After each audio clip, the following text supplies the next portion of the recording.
చెత్తంతా తీయడంలో చండీగఢ్ 100% ఉంటే మనం 66% ఉన్నాం. అదే సమయంలో ఇంకొక పక్కన చూస్తే మొత్తం 7 స్టార్ రేటింగ్ మన విజయవాడకు వచ్చింది. 5 స్టార్ రేటింగ్ తిరుపతి, గుంటూరు, విశాఖపట్నానికి వచ్చింది. 3 స్టార్ రేటింగ్ రాజమండ్రికి వచ్చింది.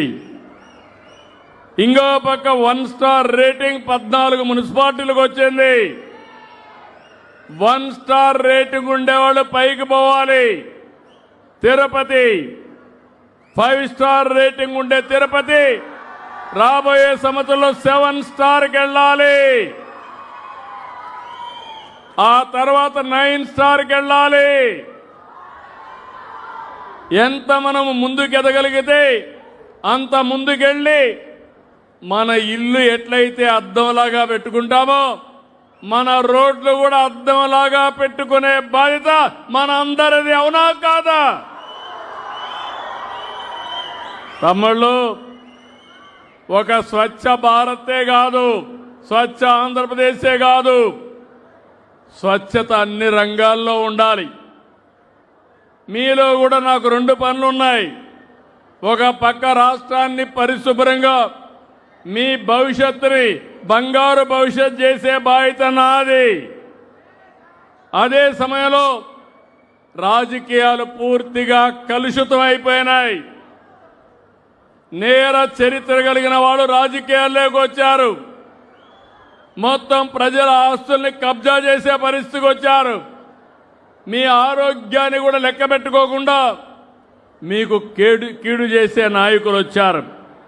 మీ ఇంట్లో చెత్త ఏ విధంగా అయితే క్లీన్ చేస్తున్నారో రాజకీయాల్లో ఈ మలినాన్ని కూడా శుభ్రం చేసే బాధ్యత మీ అందరిపైన ఉందని చెప్పి మరొకసారి విజ్ఞప్తి చేస్తున్నా. ఏం తమ్ముళ్ళు, నేర రాజకీయాలు మనకు అవసరమా అని మిమ్మల్ని అడుగుతున్నా. నేర రాజకీయాలను అడ్డుకోలేమా అని మిమ్మల్ని అడుగుతున్నా. నేను ఒకసారి మోసపోయా.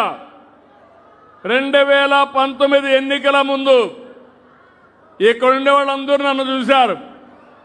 ఎప్పుడైనా నేను నేరాలు చేశానా తమ్ముళ్ళు అని మిమ్మల్ని అడుగుతున్నా.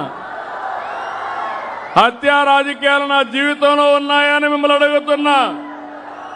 ఎప్పుడన్నా ఇన్నారా అని మిమ్మల్ని అడుగుతున్నా.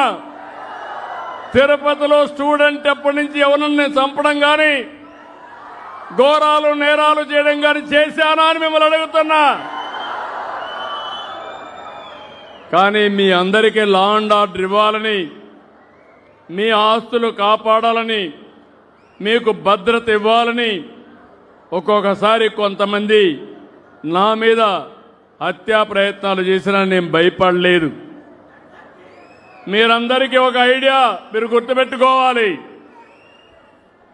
నేను తీవ్రవాద సమస్య రాష్ట్రానికి మంచిదిగా అని గట్టిగా పోరాడాను. రాయలసీమలో ముఠా కక్షలు మంచిది కాదు, కుటుంబాలు నాశనం అయిపోతున్నాయని పోరాడాను. ముఠా కక్షలు పూర్తిగా రూపొందించాను.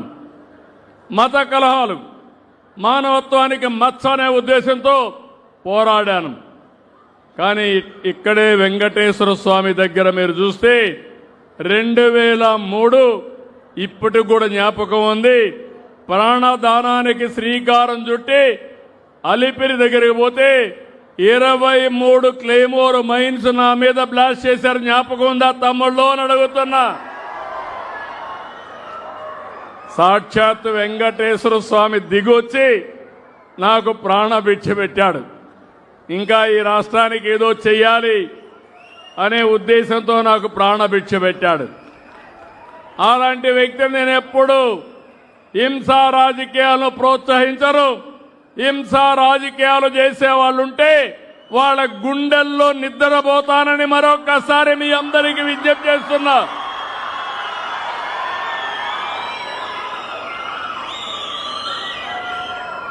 రెండు 2019లో మళ్లీ గుర్తు చేస్తున్నా. ఆ రోజు జరిగిన సంఘటన, నేనే ముఖ్యమంత్రి, నిద్రలేశాను. సాక్షి ఒక టీవీ ఉంది. ఆ